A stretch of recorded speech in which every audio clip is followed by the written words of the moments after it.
Good morning, students. Here I am Jha sir, once again ready to teach you acids, bases, and salts. In my last lecture, we discussed on acids. Today we shall see about bases.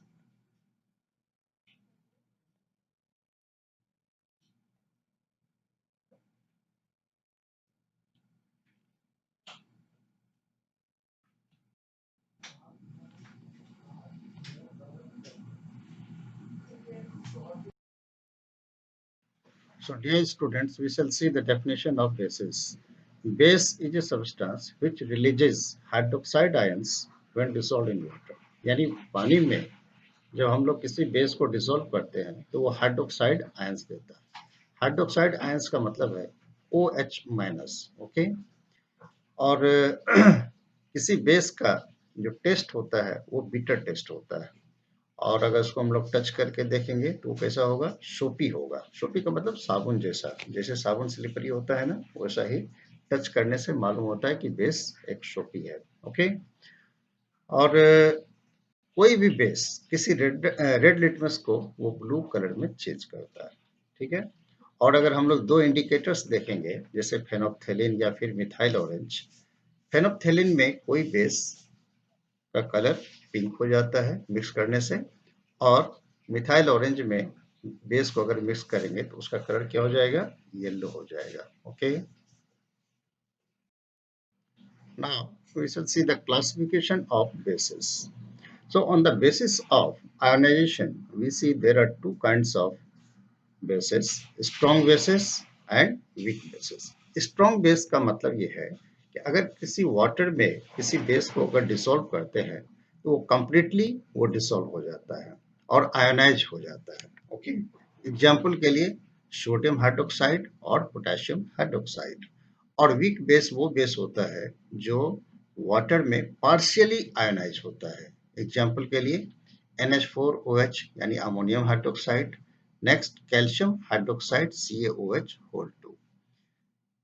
और दूसरा basis है उसके acidity पे. Acidity का मतलब ये होता है कि किसी बेस में जो नंबर ऑफ OH आयंस होगा उसको हम लोग बोलेंगे acidity. Okay. So there are three kinds of bases on the basis of their acidity. First one is monoacidic base, second diacidic base, and third triacidic base. Okay. So in monoacidic base, we see there is only one OH ion. जैसे example के लिए sodium hydroxide NaOH, potassium hydroxide KOH. Okay. Dibasic basis में examples हो सकता है calcium hydroxide CaOH whole 2. यहाँ पे OH हम लोग होल 2 लिखे हैं, इसका मतलब OH का दो आयंस है. Okay. Magnesium hydroxide MgOH whole 2. ठीक है. In triacidic base there will be 3 OH ions. Example aluminium hydroxide AlOH whole 3, iron hydroxide FeOH whole 3. Okay. So this is the uh, types of bases on the basis of their acidity. Third is based on the concentration. Depending on the percentage or amount of base dissolved in water, bases are classified as concentrated alkali and dilute alkali. So, dear students, यहाँ पे एक term हम use कर रहे हैं alkali. Alkali का मतलब ये होता है जो वाटर में कोई भी मेटल ऑक्साइड अगर वाटर में सॉल्युबल होता है तो वो हाइड्रोक्साइड के फॉर्म में आता है, तो उसको हम लोग बोलते हैं अल्कली. ओके. तो दो तरह का अल्कली हो सकता है, कंसंट्रेटेड अल्कली या कंसंट्रेटेड बेस भी बोल सकते हैं, या दूसरा है डाइल्यूट अल्कली या dilute base. Okay. So it is an alkali having relatively high percentage of alkali in its aqueous solution is called concentrated alkali. Okay. And it is an alkali having relatively low percentage of alkali in its aqueous solution is called dilute alkali. Okay. So dear students, we shall see the chemical properties of bases.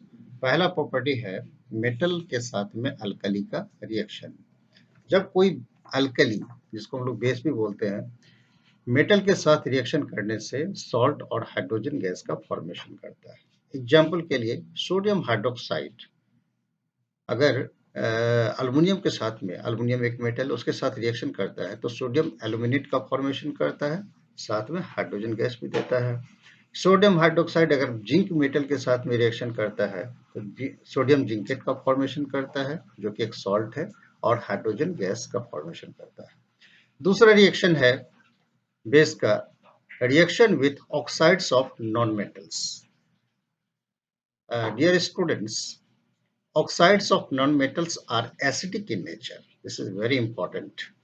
कोई भी non metal oxide acidic nature का होता है, इसलिए वो किसी base के साथ में रिएक्शन करेगा तो क्या बनाएगा, सॉल्ट और वाटर का फॉर्मेशन करेगा। ठीक है। एग्जाम्पल के लिए कैल्शियम हाइड्रोक्साइड कार्बन डाइऑक्साइड के साथ में रिएक्शन करता है तो कैल्शियम कार्बोनेट, जो कि एक सॉल्ट है, और साथ में वाटर का फॉर्मेशन करता है। So calcium hydroxide is a base and carbon dioxide has acidic nature. So it will react to form uh, salt and water. Next example, sodium hydroxide के साथ रिएक्शन करेगा कार्बन डाइऑक्साइड तो sodium carbonate और water का formation करेगा। Here is uses of bases. Base का use, अलग अलग बेस का अलग अलग यूज होता है। जैसे सोडियम हाइड्रोक्साइड का यूज सोप मैन्युफैक्चरिंग में किया जाता है। कैल्शियम हाइड्रोक्साइड का यूज व्हाइट वॉशिंग, किसी बिल्डिंग में व्हाइट वॉशिंग करने में यूज किया जाता है। मैग्नीशियम हाइड्रोक्साइड का यूज हम लोग एंटासिड्स के रूप में करते हैं एज ए मेडिसिन। दूसरा, अल्युमिनियम हाइड्रोक्साइड, इसका यूज किया जाता है किसी क्लॉथ में जब ग्रीस का स्टेंस होता है उसको रिमूव करने में। Okay, here is neutralisation reaction. So, dear students, now we shall see the reaction of acid and base. जब किसी एसिड और बेस को एक साथ मिक्स करते हैं तो सॉल्ट और वाटर का फॉर्मेशन करता है। हम लोग जानते हैं कि एसिड और बेस दोनों का नेचर बिल्कुल ऑपोजिट है ना।